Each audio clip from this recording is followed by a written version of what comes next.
అదన్న వెనక్కి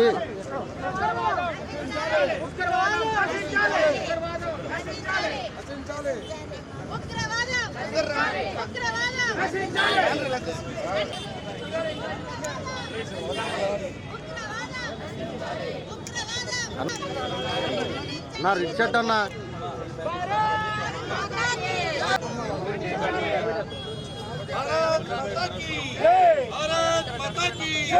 కాశ్మీర్లో భారతీయులపై జరిగిన దాడిలను ఖండించండి. కాశ్మీర్లో భారతీయులపై జరిగిన దాడులను ఖబర్దార్ పాకిస్తాన్ కుక్కల్లారా, ఖబర్దార్ పాకిస్తాన్.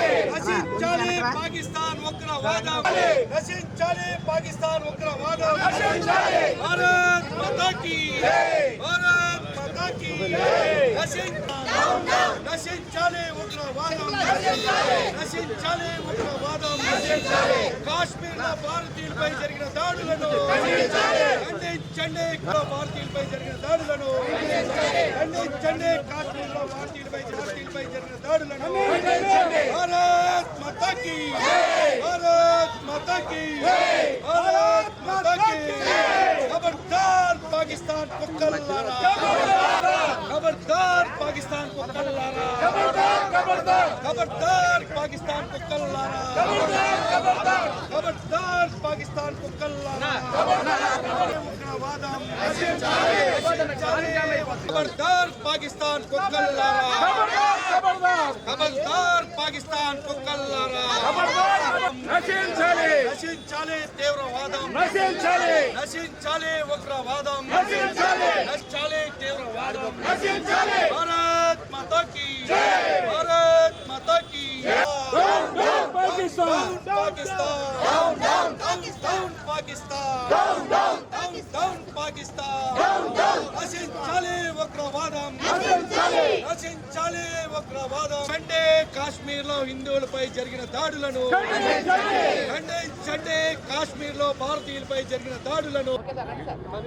నిన్న కాశ్మీర్లో పహల్గాం జిల్లాలో అమాయక ప్రజలపై, భారతీయులపై ఉగ్రవాద మూకలు చేసిన ఘాతుకం అత్యంత హేయమైనది.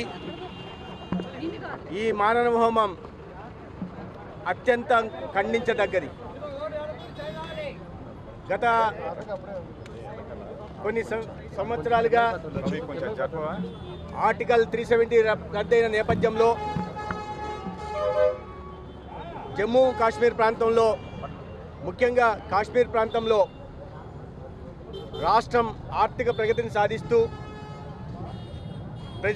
ప్రజలందరూ ఉద్దేశాలను మర్చిపోయి ఒక సహృద్భావ వాతావరణంలో ఇవాళ కలిసిమెలిసి ఉంటున్న నేపథ్యంలో గతంలో లాగా యువత తీవ్రవాదం వైపు మరలడం లేదు, స్టోన్ పెల్టింగ్లు జరగట్లేదు, పెద్ద ఎత్తున ఉద్యోగ ఉపాధి అవకాశాలు లభిస్తున్నాయి, సామాజిక ఆర్థిక అసమానాలు తొలగిపడుతున్నాయి.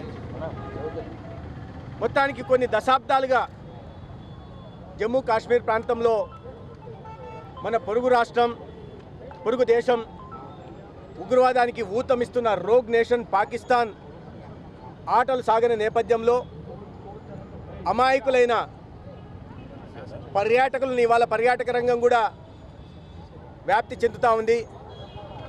దేశం నుంచి మాత్రమే కాకుండా ప్రపంచం నలుమూలల నుండి కూడా పెద్ద ఎత్తున పర్యాటకులు ఇవాళ కాశ్మీర్ అందాలని తిలకించడానికి ఆ ప్రాంతానికి వస్తున్న నేపథ్యంలో అక్కడ కూడా ఇవాళ ఎకనామిక్ యాక్టివిటీ పెరిగి ప్రజలందరూ సంతోషంగా ఉంటున్న తరుణంలో కొంతమంది ముష్కరులు చుట్టుముట్టి, పర్యాటకులను చుట్టుముట్టి వారిని హతమార్చడం దారుణాతి దారుణం. మరీ ముఖ్యంగా మతాన్ని అడిగి మీరు ఏ మతానికి సంబంధించిన వాళ్ళని చెప్పి వాళ్ళు హిందువులని చెప్పిన తర్వాత వారి భార్య ఎదురుగే, మొన్ననే కొత్తగా పెళ్ళైన జంటని భార్య ఎదురుగే భర్తను కాల్చి చంపేయడం, పిల్లలు ఎదురుగా తండ్రిని చంపడం, తల్లి ఎదురుగా కుమారుని చంపడం వారి మానసిక స్థితిని తెలియజేస్తూ ఉంది. అయితే ఇవాళ సమర్థవంతుడైన ఒక నాయకుడు ఈ దేశానికి సారథ్యం వహిస్తున్నాడు. గతంలో ఇటువంటి ఆటలు వారు ఆడినప్పుడు సర్జికల్ స్ట్రైక్ ద్వారా కానీ లేదా ఎయిర్ స్ట్రైక్ చేసి ఏ ముష్కరులు అయితే ఉగ్రవాద దాడులకు పాల్పడి గతంలో యూరిలో కానీ పుల్వామాలో కానీ సైనికుల ప్రాణాలు పోవడానికి కారణమయ్యారో వారిని ఆ దేశ భూభాగంలోకి వెళ్ళి వారి శిక్షణా స్థావరాల మీద దాడులు చేసి హతమార్చిన సంఘటన మనం మర్చిపోకూడదు. ఆనాడు ప్రపంచమంతా భారతదేశం వెంట నిలిచింది. ఇవాళ ఈ అత్యంత హేయమైన చర్యను కూడా ప్రపంచ దేశాలన్నీ కూడా ఏకకంఠంతో ఖండిస్తూ భారత్కు అండగా నిలిచాయి. పాకిస్తాన్ ఇవాళ ఉగ్రవాదాన్ని వారి దేశంలో మొత్తం అతలాకుతలమవుతున్న నేపథ్యంలో వాళ్ళ ప్రజలను దృష్టి మరల్చడం కోసం ఇవాళ ఒక పిరికి పంద చర్యకు పాల్పడి కొంతమంది ఉగ్రవాదుల చేత అమాయకుల ప్రాణాలు తీసే ప్రయత్నం చేసింది. అయితే ఇవాళ దేశ నాయకత్వం మీరు చూస్తూ ఉండే పరిస్థితి లేదు. గతంలో లాగా ఏం చేసినా సాగుతుందనే అవకాశాలు లేవు. వారికి అర్థమయ్యే భాషలో ఖచ్చితంగా భారతదేశం వారికి బుద్ధి చెప్తుంది. ఎవరైతే ఈ మారణ హోమంలో పాల్పంచుకున్నారో ప్రతి ఒక్కరిని వెతికి వెంటాడి వారికి ఏ రకమైన శిక్ష విధించాలో ఆ శిక్ష విధించబడుతుంది. అయితే ఇవాళ 26 మంది ప్రాణాలు కోల్పోవడం వారందరి స్మృతికి నివాళులర్పిస్తున్నాం. మరీ ప్రధానంగా ఆంధ్రప్రదేశ్లో కూడా విశాఖపట్నం చెందిన చంద్రమౌళి గారు, కావలికి చెందిన మధుసూదన్ గారు ఈ హత్యాకాండలో అమరులయ్యారు. వారిని వాళ్ళ విశాఖపట్నంకి ఆ పార్థివ దేహాన్ని చూడడానికి గౌరవ ముఖ్యమంత్రి గారు కూడా వెళ్తున్నారు.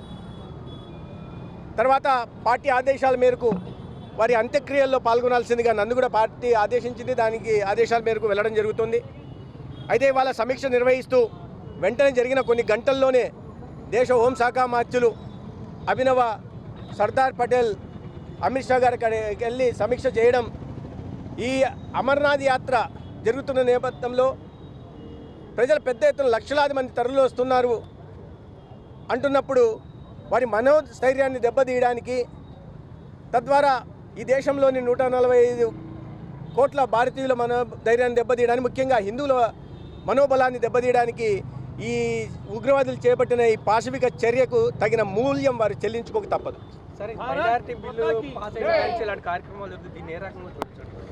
మైనార్టీ బిల్లు పాస్కి దీనికి ఏం సంబంధం అండి? మీరు గతంలో 10 సంవత్సరాలు చూస్తే ఏ రోజు టీవీ పెట్టినా, ఏ న్యూస్ పేపర్ చెప్పినా, ఎక్కడ చూసినా ఉగ్రవాద బాంబులు దాడులు జరిగేవి. హైదరాబాద్లో లుంబిని పార్కులో దాడి చేస్తే 150 మంది చచ్చిపోయారు.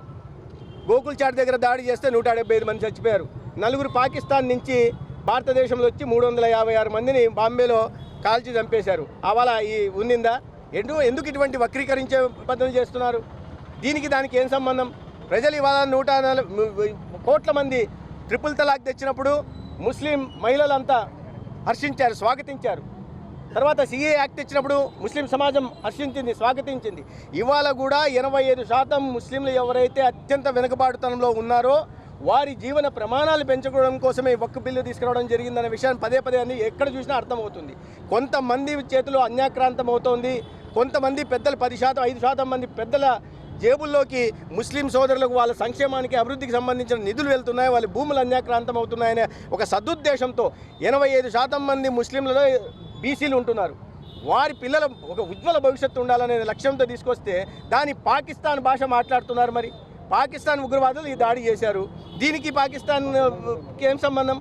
ఉగ్రవాద దాడులు జరిగితే ఈ రకంగా వక్రీకరించే దాన్ని బట్టి చూసి వారు ఎటువంటి మానసిక స్థితిలో ఉన్నారనే విషయాన్ని అర్థం చేసుకోవాలి. వారు ఈ మాటలు మాట్లాడేవారు ఖచ్చితంగా ఈ దేశానికి సంబంధించిన వాళ్ళు కాదు. 26 మంది అమాయకుల ప్రాణాలు పోతే ఇటువంటి రాజకీయ ప్రేలాపనలు, అసందర్భ ప్రేలాపనలు చేస్తున్న వాళ్ళు ఖచ్చితంగా దేశభక్తులైతే కాదు. ఈ సమాజానికి చీడ పురుగులు. అటువంటి వారిని ఎంతో తొందరగా వదిలించుకుంటే, వారి వ్యక్తులైనా శక్తులైనా వదిలించుకుంటే దేశానికి, సమాజానికి, ముఖ్యంగా ముస్లిం సమాజానికి అంత మేలు జరుగుతుంది. Okay sir.